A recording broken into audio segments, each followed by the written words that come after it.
Assalamu alaikum. Today we are going to discuss paper 1 May June 2020. Okay, starting from the last question.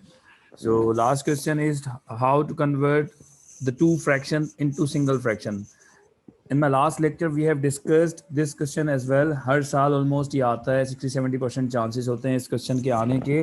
तो the universal method of attempting the question is you need to write the denominators, the two denominators together, x plus 4 and 3x minus 2. You need to write the two denominators together. This is the universal method, and then cross multiplying them. 2x plus 3 will multiply by 3x minus 2, and minus 5 will multiply by x plus 4. Okay, then simplify it. 2x into 3x become 6x square. 2x into minus 2 become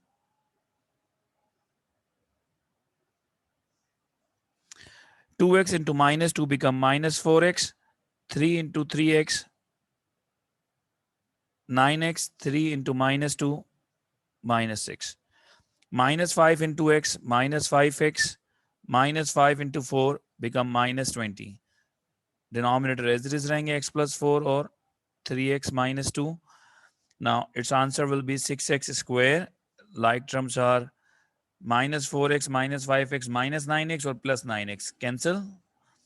Minus 20 and minus 6 become minus 26 upon में x plus 4 3x minus 2. This is the answer.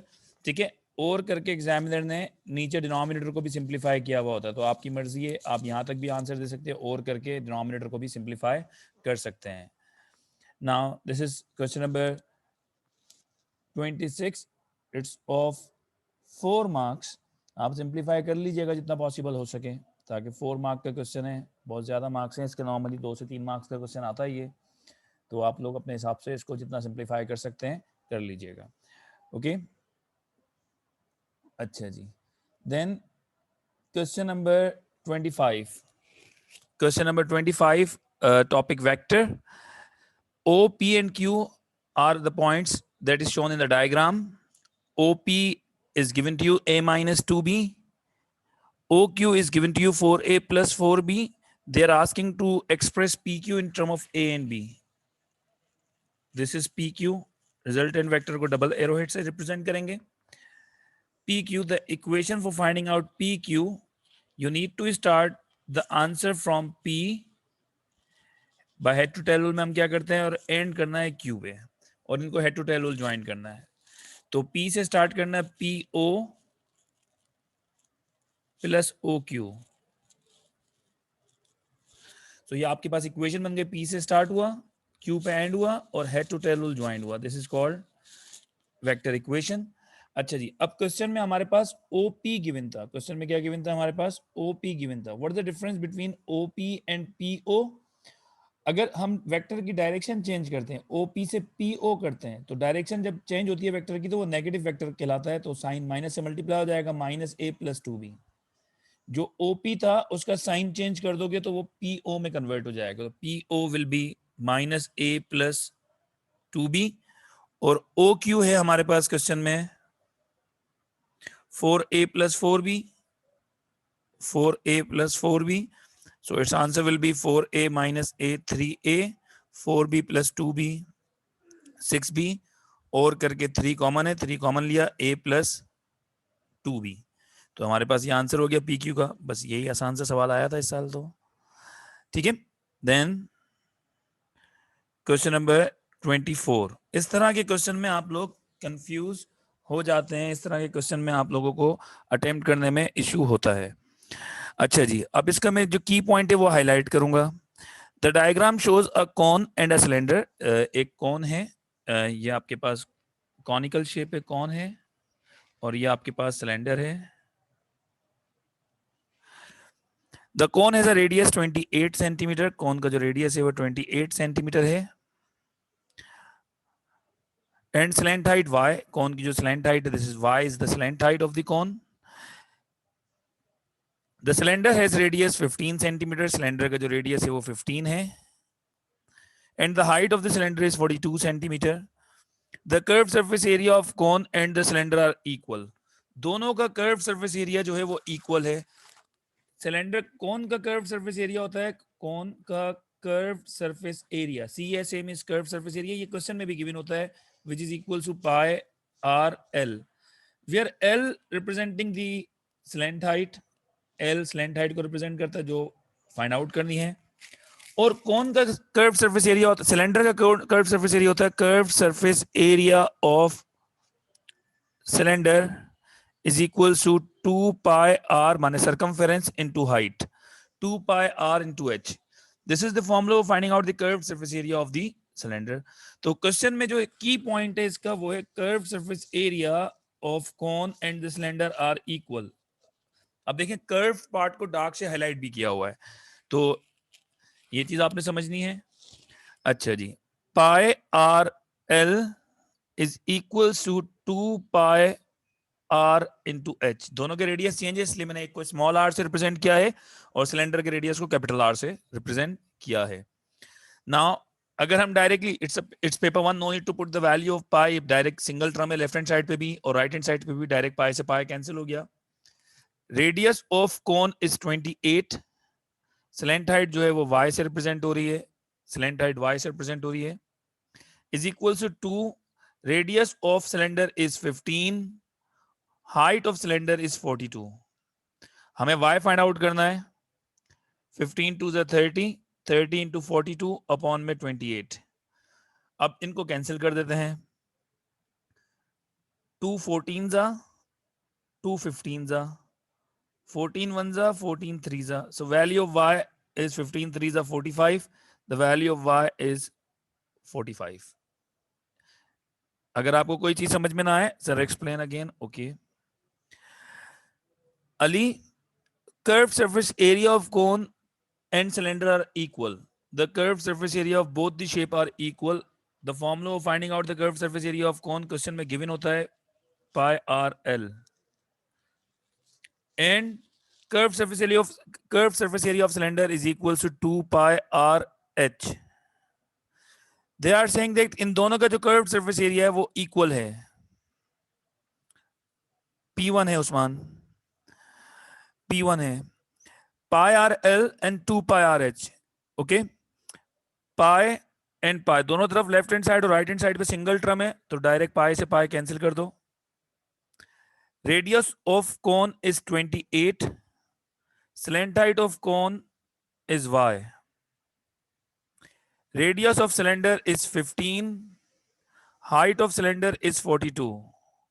अब इसको simplify, इसको solve कर लें, 28 multiply हो रहा है, वहां जाके डिवाइड हो जाएगा, you will get the value of y। Hope के क्लियर होगा। अच्छा जी, now question number 23। yes, question number 23,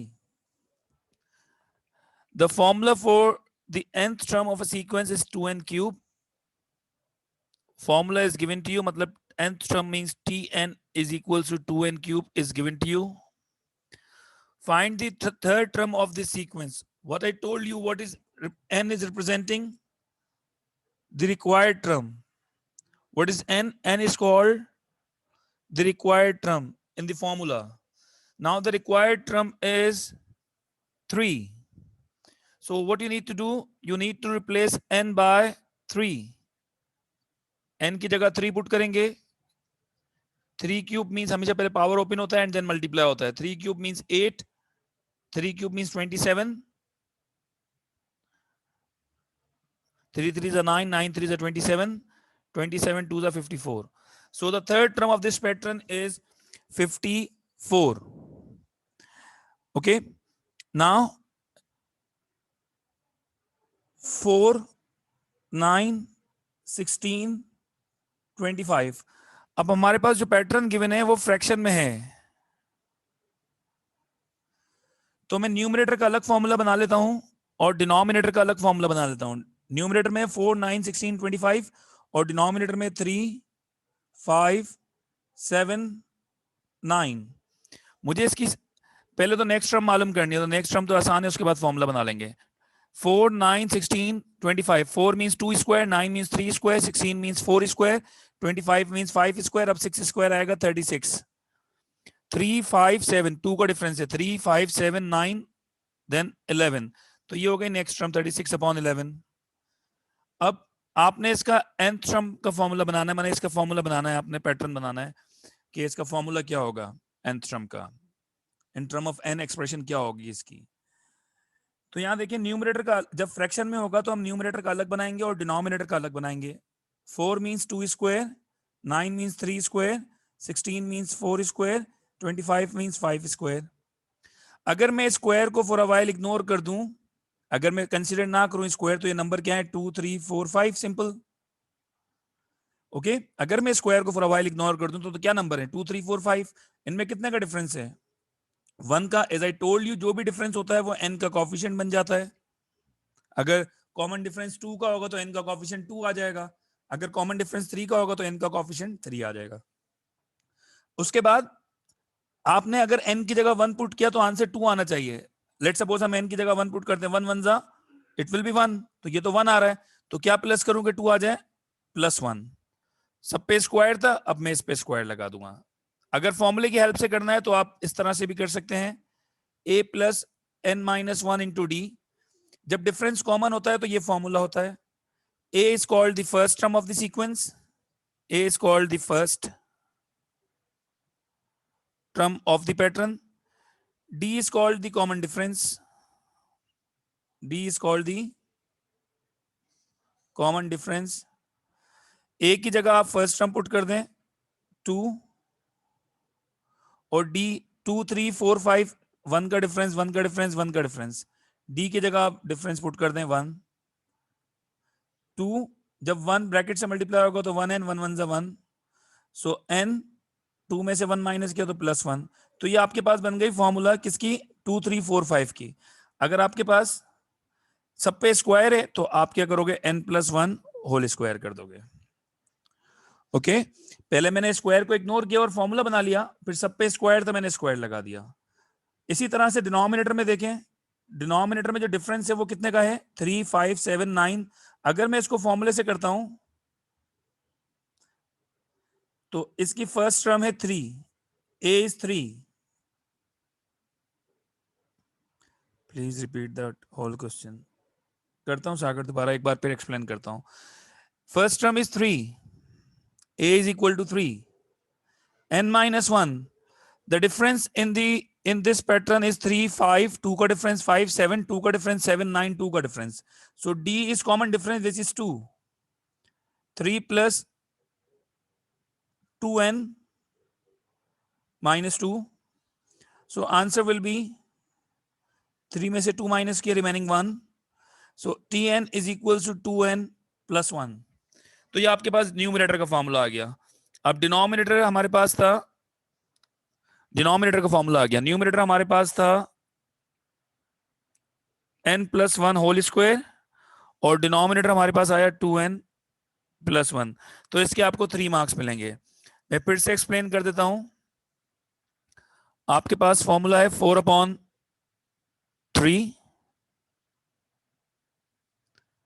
9/5, 16/7, 25/9.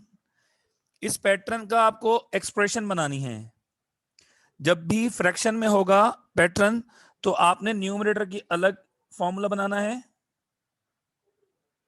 और डिनोमिनेटर का अलग फॉर्मूला बनाना है. ठीक है. पहले मैं डिनोमिनेटर का बता देता हूं दोबारा से. डायरेक्ट कंडीशन बता रहा हूं कि डायरेक्ट कैसे बनता है फॉर्मूला nth टर्म का, expression in term of n कैसे बनती है. आपने चेक करना है कि इनके अंदर कितने का डिफरेंस है. अगर डिफरेंस कॉमन है, जैसे कि इसमें 3, 5, 7, 9 में 2 का डिफरेंस है, तो n का कोफिशिएंट आपने 2 बना देना. ये टेक्निक है, एक शॉर्ट टेक्निक है लीनियर सीक्वेंस की. तो इसमें आपने n का कोफिशिएंट 2 बना लेना. जहां पे डिफरेंस कॉमन होगा सिर्फ वहां पे ये टेक्निक अप्लाई होगी. ओके. अब n की जगह अगर मैं 1 पुट करूं तो मेरा आंसर 3 आना चाहिए, जबकि मैं n की जगह 1 पुट कर रहा हूं तो 2 1 2. 3 लाने के लिए मुझे क्या प्लस करना पड़ेगा +1. ये बन गया फॉर्मूला. अगर आपको चेक करना है कि आपका फॉर्मूला सही है या गलत, तो आप n की जगह कोई भी नंबर पुट करो तो वो टर्म आनी चाहिए। जैसे फॉर एग्जांपल अगर मैं n की जगह 2 पुट करता हूं तो मेरा आंसर 5 आना चाहिए, क्योंकि सेकंड टर्म जो है वो 5 है। n की जगह अगर मैं 2 पुट करता हूं, 2 2 जा 4, 4 + 1 इट विल बी 5, करेक्ट है। अगर मैं n की जगह 3 पुट करूं तो मेरा आंसर 7 आना चाहिए। 2 3 जा 6, 6 + 1 7, यस दिस इज करेक्ट। तो ये डिनोमिनेटर की फॉर्मूला बन गया आपके पास। इसी तरह से न्यूमरेटर में जो है वो 4 9 16 25 सारे स्क्वायर नंबर हैं। Means 2 square, 3 square, 4 square, 5 square. 2 square means 4, 3 square means 9। ये मैं ग्रीन हाईलाइटेड पार्ट की एक्सप्रेशन बना रहा हूं इन टर्म ऑफ एन। तो सारे स्क्वायर नंबर है। अगर मैं स्क्वायर को इग्नोर कर देता हूं, इग्नोर दी स्क्वायर, तो मेरे पास जो नंबर बचेंगे वो बचेंगे 2 3 4 5। अब ये लीनियर सीक्वेंस बन गई। अगर मैं स्क्वायर को इग्नोर कर देता हूं तो इसमें सिर्फ 1 का डिफरेंस है, तो जो डिफरेंस होगा वो n का कोफिशिएंट बन जाएगा। 1 का डिफरेंस है। n की जगह अगर मैं 1 पुट करूं तो मेरा आंसर आना चाहिए 2। तो मैं आंसर आ क्या रहा है, 1 1 जा 1 × 1, ये तो 1 आ रहा है। तो क्या प्लस करोगे 2 आ जाए +1। तो ये फॉर्मूला बन गया 2 3 4 5 का। लेकिन इन पे स्क्वायर है, अगर स्क्वायर होगा तो इन सब पे हम होल स्क्वायर कर देंगे। तो आपका ये फॉर्मूला बन गया। अब देखो अगर मैं n की जगह 1 पुट करूंगा तो मेरा फर्स्ट टर्म माने 2 स्क्वायर आएगा आंसर। n की जगह 1 पुट किया, 1 + 1 1 + 1 2, 2 का स्क्वायर 2 स्क्वायर। अगर n की जगह 2 पुट करूंगा 3 स्क्वायर आ जाएगा। n की जगह 2 पुट करूंगा, n की जगह 2 2 + 1 3 3 स्क्वायर। तो ये आपके पास फॉर्मूला बन गया न्यूमरेटर का n + 1 होल स्क्वायर। साइन लगा दो फ्रैक्शन का। तो ये आपका फॉर्मूला बन गया। ओके। अगर आपको इसको फर्दर सिंप्लीफाई करना है तो आप इसको और ऐसे कर सकते हैं, n + 1 × n + 1 सिंपलेस्ट फॉर्म में आंसर आ जाएगा अपॉन 2n + 1। ओके, इसको ब्रैकेट्स को मल्टीप्लाई करके इसको सिंपलेस्ट फॉर्म में भी आंसर दे सकते हैं। होप के क्लियर होगा अब ये सवाल। क्लियर है ये सवाल?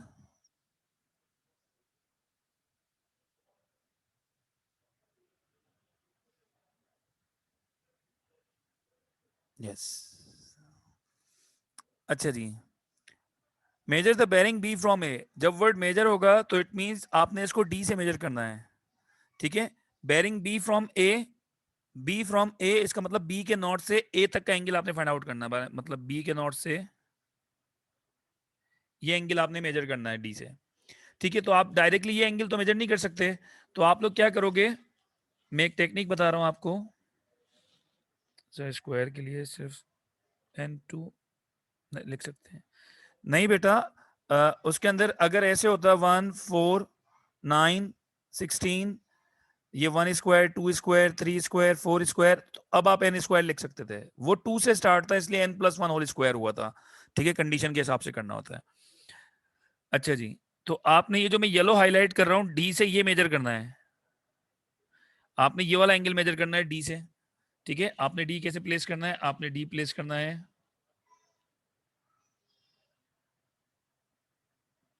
ये डी का सेंटर होगा। आपने डी इस तरह से प्लेस करना है, ये डी का सेंटर होगा। ओके, डी को जब आप प्लेस कर दोगे तो फिर आप देखोगे यहाँ पे क्या एंगल आ रहा है। यहाँ पे जो भी एंगल होगा वो आप यहाँ मेंशन कर दोगे। ओके, फॉर एग्जाम्पल ये एंगल है 55, फॉर एग्जाम्पल तो आपका बेरिंग क्या होगा 360 minus 55।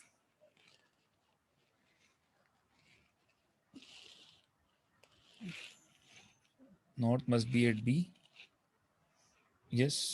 Final bearing B from A, measure the bearing B from, अच्छा from A, sorry from A है तो मैं आपका जो बेरिंग आएगा, जो मैं नॉर्थ बनेगा वो ए पे बनेगा। आपका जो नॉर्थ बेरिंग बनेगा वो ए पे बनेगा, नॉर्थ जो बनेगा। तो आपको ये बेरिंग मालूम करना है, ये आपका बेरिंग होगा बी फ्रॉम ए। ठीक है, अब आप इसको डी यहां पे रखेंगे, आप डी रखेंगे यहां पे, ए पे आपने सेंटर लाना है, ये डी की डायरेक्शन होगी। यहां तक जो एंगल आएगा डी के अंदर वो आपने मेजर करके यहां लिख देना है। ओके, तो ये आपके पास आ जाएगा बी फ्रॉम ए, माने ए के नॉर्थ से बी तक का angle. Okay, find the distance between the two ships A and B in kilometre. अब ये ए और बी का किलोमीटर में कितना डिस्टेंस होगा, तो मैं आपको बताता हूं।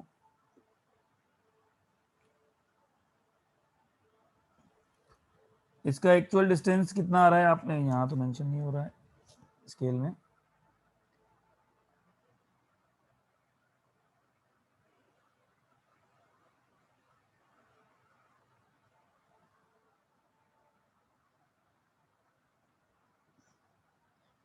One, two, three, 3.5। अगर फॉर एग्जाम्पल ये स्केल में अगर मेजरमेंट सही है तो 3.5 सेंटीमीटर।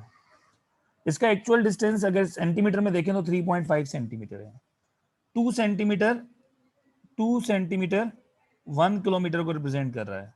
तो 3.5 सेंटीमीटर कितने किलोमीटर को रिप्रेजेंट करेगा, ये रेशो बना के आप लोग इसका एक्चुअल डिस्टेंस मालूम कर सकते हैं किलोमीटर में। Sir please explain. अच्छा, बैरिंग बैरिंग वाली डी से मेजर करना है, सिंपल। यहाँ पे डी रखना है, जैसे मैंने डी रखा हुआ है, ये डी रख के यहाँ से लेके यहाँ तक एंगल मेजर करना है, वो बैरिंग कहलाएगा आपका। Bearing is the angle we measure from the north in clockwise direction. ठीक है। Find the distance between the two ships A and B in kilometre. A से लेके बी तक का डिस्टेंस ये किलोमीटर में निकालना है। मैंने स्केल से मेजर किया इसको, तो ये 3.5 सेंटीमीटर आ रहा था। क्वेश्चन में गिवन है 2 सेंटीमीटर 1 किलोमीटर के इक्वल है, तो 3.5 सेंटीमीटर कितने किलोमीटर के इक्वल होगा वो आप लोग चेक कर लें। ठीक है, क्रॉस मल्टीप्लाई करें। 2 1 को रिप्रेजेंट कर रहा है, 3.5 कितने को रिप्रेजेंट करेगा, तो क्रॉस मल्टीप्लाई किया। 2x is equal to 3.5, x is equal to 3.5 divide by 2, तो आपका आंसर आ जाएगा। जो भी आपका आंसर आएगा वो आप मेंशन कर दीजिएगा। ओके, उसके बाद ये आपके पास क्वेश्चन है, कंपास के बगैर नहीं हो सकेगा, तो मैं आपको इसको सेपरेटली फिजिकल क्लास में डिस्क्राइब कर दूंगा। ये लोसाइन कंस्ट्रक्शन का क्वेश्चन नहीं।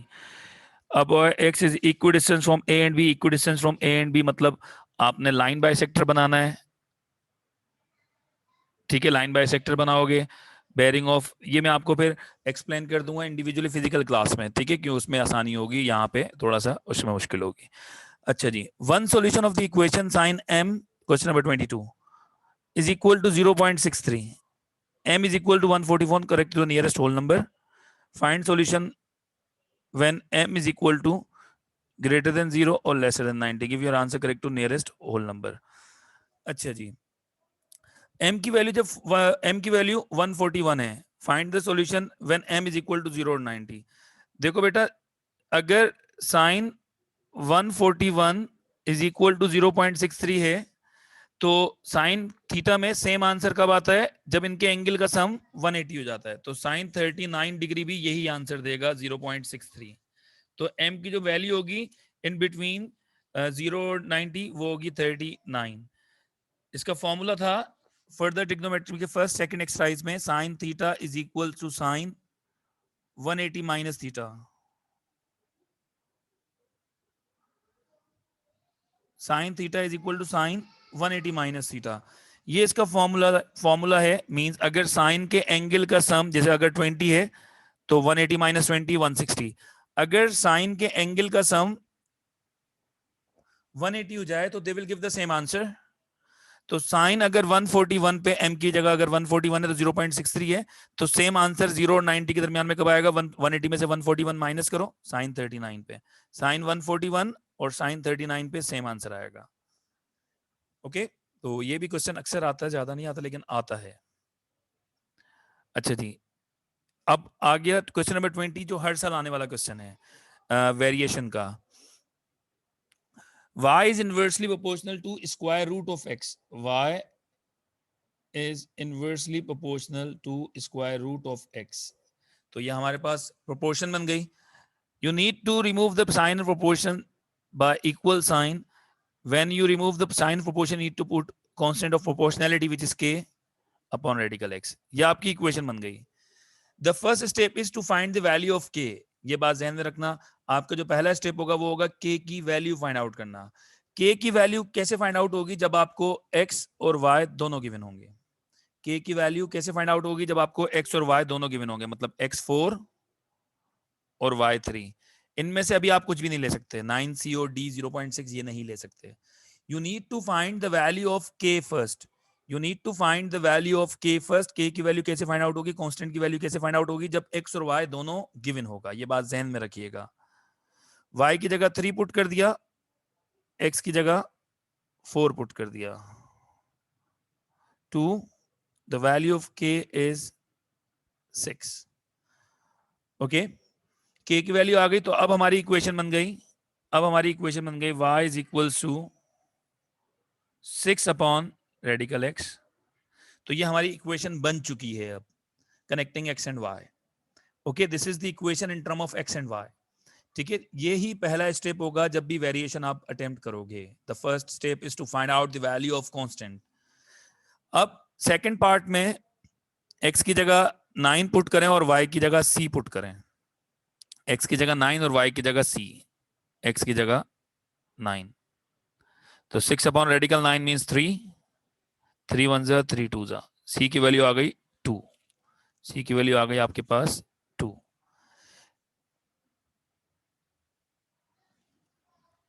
2 वेरी गुड. आप लोग अगर साथ साथ अटेम्प्ट करते जाएं जो सवाल आपको आते हैं तो बेहतर होगा. शाबाश Sagar. y is equal to 6 upon radical x. अब आपको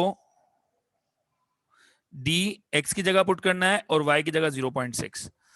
y की जगह 0.6, y की जगह 0.6 और x की जगह d, x की जगह d. Radical d multiply by 0.6 is equal to 6. Radical d is equal to 6 upon 0.6. Point हटाएंगे, ऊपर 1 लगाएंगे, पॉइंट के बाद एक डिजिट है, एक 0. तो ये हो गया 60 अपॉन 6. 6 10 जा रेडिकल d. अब अगर स्क्वायर रूट खत्म करना है, square root d is equal to 10. Square root खत्म करना है तो squaring on both side. d is equal to 100. ये आ गया answer. d is equal to 100 Sagar. ठीक है, ये आपने इसका सॉल्यूशन चेक कर सकते हैं. ओके, देन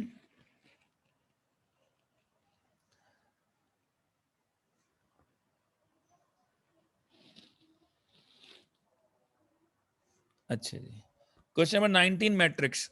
ये भी सवाल हर साल आता है मैट्रिक्स का, आपको आना चाहिए. मैट्रिक्स की वीडियोस मौजूद हैं, अगर आप लोग डिटेल में वीडियोस देखना चाहें तो वो भी आप लोग देख सकते हैं. p minus 3q, simple p minus 3q. आप लोग वैल्यूज पुट करें. इसकी वीडियो देख के ये क्वेश्चन अटेम्प्ट करें. ये सारी वीडियो में ये इस तरह के सारे क्वेश्चन मैंने डिस्क्राइब किए हुए हैं. मैं जा रहा हूँ नेक्स्ट क्वेश्चन पे. आसान क्वेश्चन है ये. अच्छा जी, the quadrilateral P Q R S is drawn 1 centimetre square grid. अच्छा जी, write down the name of the special quadrilateral. Special quadrilateral का आपको नाम लिखना है. देखो, ये रेक्टेंगल नहीं है, ये स्क्वायर नहीं है, पैरेललोग्राम नहीं है, ये ट्रेपीजियम हो सकता है क्योंकि मुझे आर एस और पी क्यू जो है ये पैरेलल लग रही हैं, लेकिन मेरे लगने से कुछ नहीं होता. आपने इसका ग्रेडियंट चेक करना होगा. इसका ग्रेडियंट कोई भी 2 पॉइंट लेके राइज रेशो रन से देख लेता हूं मैं. 1 राइज 1 रन, एक राइज है 1 रन है कोई भी 2 पॉइंट में. इसके भी कोई भी 2 पॉइंट लेता हूं, 1 राइज 1 रन है. ठीक है, तो इसका मतलब है ये 2 साइड पैरेलल हैं जो मैंने एरो बनाए हैं. If the 2 sides are parallel then it is said to B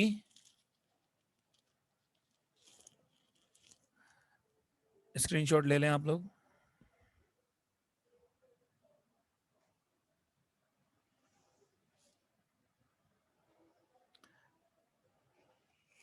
If 2 sides are parallel, then it is said to be trapezium. अगर क्वाड्रिलेटरल क्या एक पेयर पैरेलल हो, एक पेयर पैरेलल ना हो, तो वो ट्रेपीजियम की डेफिनेशन है. Find the coordinate of the mid point of Q R. Q आपका x1 y1 होगा और r आपका x2 y2 होगा. मिड पॉइंट फाइंड आउट करने का फॉर्मूला होता है x1 प्लस x2 अपॉन 2. दोनों x को प्लस करके 2 से डिवाइड कर दो, और y का मिड पॉइंट मालूम करना है तो y1 plus y2 upon 2. Q के कोऑर्डिनेट हैं आपके पास -2 -3 ये Q है. यहाँ पे x -2 है और y -3 है. R के कोऑर्डिनेट हैं आपके पास क्यू आर, आर के कोऑर्डिनेट है आपके पास -5 एंड 2, एक्स -5 है आर पे और वाई 2 है, यहाँ पे x -5 है आर पे और y 2 है। ओके, अब इसका अगर आपको मिड पॉइंट मालूम करना है, दोनों x को प्लस करो, -2 और -5, -2 -5 अपॉन 2, तो ये आंसर आ जाएगा -7 अपॉन 2 मीन्स -3.5। ये मिड पॉइंट x आ गया। इसी तरह से मिड पॉइंट y मालूम करना है, तो दोनों y को प्लस करो, -3 + 2 अपॉन 2 -1 अपॉन 2 -0.5। तो मिड पॉइंट क्यू आर का मिड पॉइंट आया आपके पास -3.5 और -0.5। दोनों x को प्लस किया, दोनों x क्या थे, ये x1 और ये x2, -2 -5 -7 अपॉन में 2 -3.5। दोनों y को प्लस किया, दोनों y क्या थे, -3 और 2, -3 और 2 को प्लस किया तो -1 अपॉन 2, -1 अपॉन 2 मीन्स -0.5। ओके, तो ये आ गया mid point. The length of P S is equal to radical M, find the value of M. अब ये छोटी सी जो बात होती है ना, ये वाली, ये आपको कंफ्यूज करती है। रेडिकल एम, भाई आपने सिंपल लेंथ निकालनी है पी एस की। The formula for finding out the distance or length is x2 minus x1 whole square plus y2 minus y1 whole square. अब x2 माइनस x1 क्या है और y2 माइनस y1 क्या है? आपके पास p जो है वो x1 y1 होगा, आपके पास s जो होगा वो x2 y2 होगा। ओके, अब p के कोऑर्डिनेट देखो क्या है, p के कोऑर्डिनेट हैं 4 3 4 3, s के कोऑर्डिनेट क्या है, -2 और 5, -2 और 5। ओके, अब फॉर्मूले में वैल्यूज पुट कर दें। x2 means -2, -2 x1 means 4, minus फॉर्मूले का x2 -2 x1 4 और ये माइनस फॉर्मूले का होल स्क्वायर, y2 5 और y1 3, 5 - 3 whole square, -2 -4 -6 square, 5 - 3 2 square, 6 square 36, 2 square 4। यह आया आंसर 40। तो हमारे पास किसके इक्वल था आंसर, लेंथ किसके इक्वल थी, रेडिकल एम के। स्क्वायर रूट से स्क्वायरिंग ऑन बोथ साइड करेंगे तो स्क्वायर रूट कैंसिल हो जाएगा, तो m इज इक्वल टू आपका आ जाएगा 40। ओके, तो ये था आपके पास कोऑर्डिनेट ज्योमेट्री का क्वेश्चन, जिसके अंदर हमने मिड पॉइंट और लेंथ निकाली। ये आसान क्वेश्चन आया है इस बार, और भी इससे डिफिकल्ट क्वेश्चन आते हैं। फंक्शन का क्वेश्चन अटेम्प्ट करें आप लोग, मैं दोबारा लिंक शेयर करता हूँ, लास्ट मिनट चल रहा है। ये स्क्रीनशॉट लें फंक्शन का क्वेश्चन, इसको अटेम्प्ट करें। फंक्शन के क्वेश्चन और इनइक्वालिटी के क्वेश्चन जो है अटेम्प्ट करें। मैं दोबारा से लिंक शेयर कर रहा हूँ, दोबारा से अटेम्प्ट करते हैं। Thank you.